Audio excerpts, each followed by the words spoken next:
Noormeister, telesaade kindlasti, mis veel? Mina julgustaksin vaatama Oska kodulehte.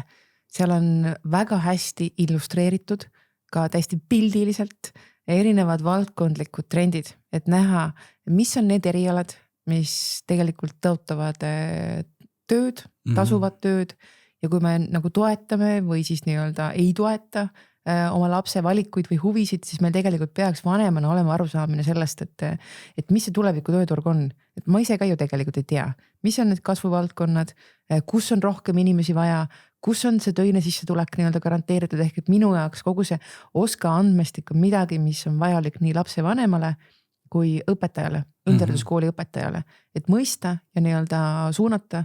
Et üks asi, mida ma veel tahaksin lapse vanematele selles mõttes ikkagi öelda, et ma ise, minu laps läheb järgmine aasta 9. klassi ja mina hoian selles mõttes oma kõik, ma ei piira ja ma ütlengi, et aga räägi oma lapsega ja püüa mõista, mis on tema huvid.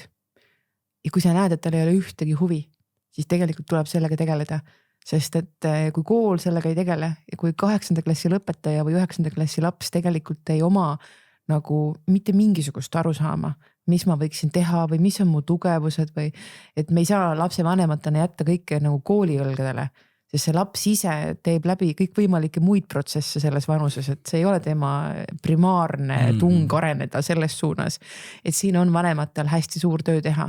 Me kipume väga palju andma seda rolli ära koolile, aga see sama küsimus, mis mu last käivitab, kui ta hakkab juba jõudma sellesse vanusesse, et ta peab tegema valikuid, siis ma pean veenduma, et on miski, mis tema jaoks on huvitav ja see on miski, mille pinnalt mina vanemana oma kogemusele, aga mitte ainult, ka tarkusele tuginedes saan tegeleda sellega, et mu laps hakkaks neid samu küsimusi enda jaoks küsima. Sest kui me ainult räägime koolis käimisest, edasi õppimisest, siis me mõnes mõttes nagu ignoreerime seda perspektiivi, et ühel hetkel tuleb tööle minema. Ja selle peale peab mõtlema hakkama ja see on selline natuke vanemate kodutöö ka. Ja ma saan aru, et oska.ee on see suunab igale poole edasi. Et seal on valdkondlikud nii-öelda raportid ja ülevaated, et tasub tudeerimist tegelikult kõigil lihtsalt ühiskonna liikmena ka, et aru saada, et me ka õpime elukestvalt ja vahetame karjääre, et kuhu mina võiksin oma järgmise, ma ei tea, eksistentsiaalse kriisi raames pilku suunata, kuhu liikuda, mida teha. Ka endal võib midagi head leida sealt, jah. Ja Nooremeistri puhul siis, mis Nooremeistri veebileht on või selline koht, kus Nooremeistri kohta näiteks või erinevate erialade kohta kõige rohkem infot leiab? Ja meil on eraldi täitsa kutsemeistrivõistluste ja meie tegevustega seotud veebileht, mis on siis worldskillsestonia.ee, aga võib-olla laiemalt erinevate erialade ja koolidega saab ju meie haridusportaalis tutvuda, et see on haridusportaal.edu.ee ja mis mina julgustaks, kui me räägime lapsevanemate kontekstis, ikkagi minema koolidesse kohale. Meil korraldatakse lahtiste uste päevi, on erinevaid sündmusi, ma tean, et on siin oskuste päevad, oskuste öö on selline üleriigiline projekt. Vanemad on koolidesse väga oodatud, need ei ole ainult noortele suunatud üritused, et tõesti minna oma noorega kaasa ja võib-olla isegi natukene varem kui selles 9. klassis, kus ollakse juba selles sundseisus, et nüüd on vaja mingi valik teha, et isegi see 7.-8. klass on natukene parem aeg minna kohale, vaadata, millised need majad on, millised need inimesed on, sest et neid üritusi viivad läbi need samad õpetajad ja väga paljud õppurid on kaasatud, kes saavad oma personaalseid lugusid rääkida. Ja oma tegevuste mõistes loomulikult me ootame ju kutsemeistrivõistluste vaatama, on need siis Oskuste festivali koha peal või siis TV-saate näol. Ma tunnen, et nagu selle kinos käimise mõnikord võikski näiteks kvartalis korra kuskil Oskuste festivalile nagu minna hoopis lastega või noortega, et see võib päris äge olla. Isegi tegelikult ju sellised keskealised inimesed, miks mitte, kes tahavad ümberõpet või karjääripööret teha, võivad ju tulla Oskuste festivalile tuttuma erialadega. Kas ma ühe teema võin veel tuua siia üles, et ka selles mõttes, et mitte ainult see, et mine ja vaata ja võib-olla see kinos käimise nii-öelda võrdlus ka, et ma väga teeksin üleskutse vanematele kutsuda lapsi oma töökohta vaatama. See on ka midagi, et me tihtipeale lapse jaoks hakkab ju see töömaailm hargnema läbi selle, mis ta kuuleb oma vanemalt läbi tema tööelu. Meil on väga erinevaid töökohti vanematel ja see on ka üks üleskutse, et ma arvan, et see võiks olla midagi, mida üldhariduskoolid tegelikult ise juhivad, teevad üleskutseid.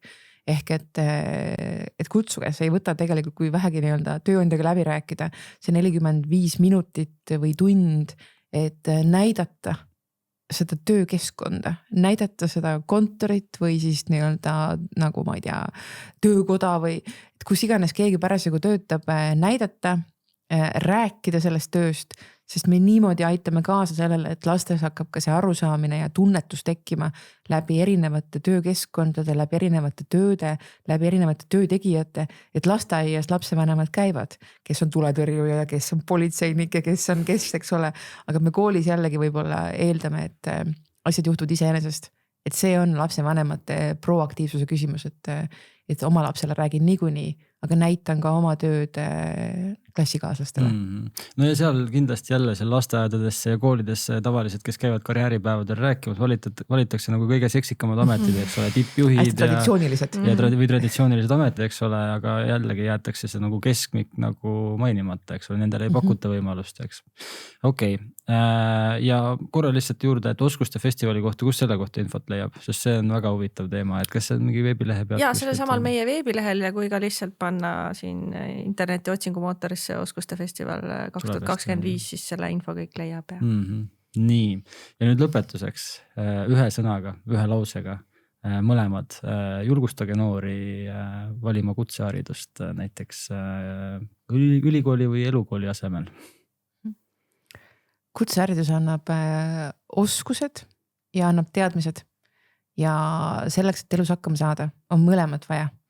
Kutseharidus kombineerib seda kahte ehk et ta annab tugevad teadmised, annab oskused ja annab elukogemuse. Ja siin ma väga julgustan elama õpilaskodus ja minema praktikale, sest see on see miski, kus me inimesena tohutult areneme. See on ise endale võimaluse andmine oma mugavustsoonist väljuda. Väga hästi. Ja Tiiu? Ja mina ütleks, et kutseharidus on äge, olles ise ka selle taustaga ja ütleme nii, et minu teekond sealt tänasesse tooli, kus ma olen sealt ju alguses haigi, et sealt on nii palju uksi, mis võivad avaneda, nii palju erinevaid võimalusi, tutvusi. Jällegi toon võistluste konteksti, et kõik see maailm, mis avaneb nii siseriiklike kutsemeistrivõistlustel osalemise läbi kui ka järgmisel tasandil Euroskillsil, WorldSkillsil käimisega, et see on selline once in a lifetime võimalus, et loomulikult me saame ju võistelda ka ju olümpiaadidel ja muudes akadeemilise haridusega seotud mõõduvõtmistel, aga ka kutsemeistrivõistlused ja kutseharidus ning selle erialade oskused ja see meisterlikkus, mida me läbi selle nii-öelda tunnustame, et see on äge. Aitäh sulle, Tiiu. Aitäh sulle, Triin, et siia episoodi tulite, rääkisite, jagasite natuke kutsehariduse mõtteid. Kõikidele kuulajatele ma juba olen mitu korda öelnud, aga te teate, mida teha.